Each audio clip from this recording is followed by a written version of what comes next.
शिवनिश्चलच्या शैक्षणिक मदत उपक्रमाला प्रारंभ. पन्हाळा पावनखिंड परिसरातील 86 गरजू विद्यार्थ्यांना शालेय साहित्य व आर्थिक मदत.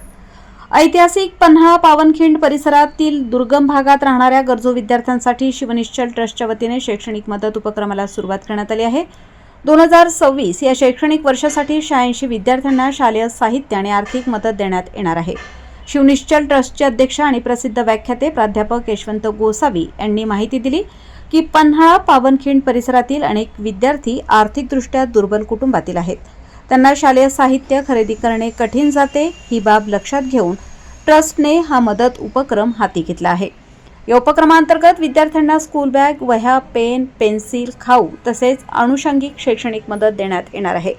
यामुळे शेतकरी, कष्टकरी आणि मजुरीवरील उदरनिर्वाह करणाऱ्या कुटुंबातील मुलामुलींना शिक्षणासाठी मोठा आधार मिळत आहे. ट्रस्टच्या पदाधिकाऱ्यांनी डोंगुरवाडी, धोंडेवाडी आणि सावर्देवाडी या दुर्गम भागातील शाळांना भेट देऊन विद्यार्थ्यांना शालेय साहित्याचे वाटप केले.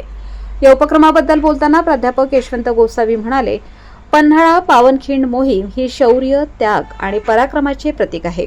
या ऐतिहासिक परिसरातील गरजू व निराधार विद्यार्थ्यांना शैक्षणिक मदत करून आम्ही शैक्षणिक मदत निधी उपक्रमाची सुरुवात करतो.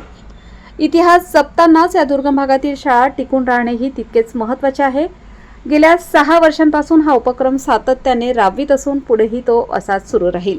या उपक्रमाचे संयोजन सतीश बच्चाव, कमलाकर आहिरे, सुखदेव गिरी, ललित देशमुख, अभिषेक बहिरट, योगेश भारती आणि आनंद पवार यांनी केले. गेल्या 6 वर्षांपासून शिवनिश्चल ट्रस्ट या भागात सातत्याने शैक्षणिक मदत करत असून विद्यार्थ्यांच्या शिक्षणासाठी मोलाचे योगदान देत आहे. वृत्तसंकलन समाधान केदारे, कार्यकारी संपादक, देवळा.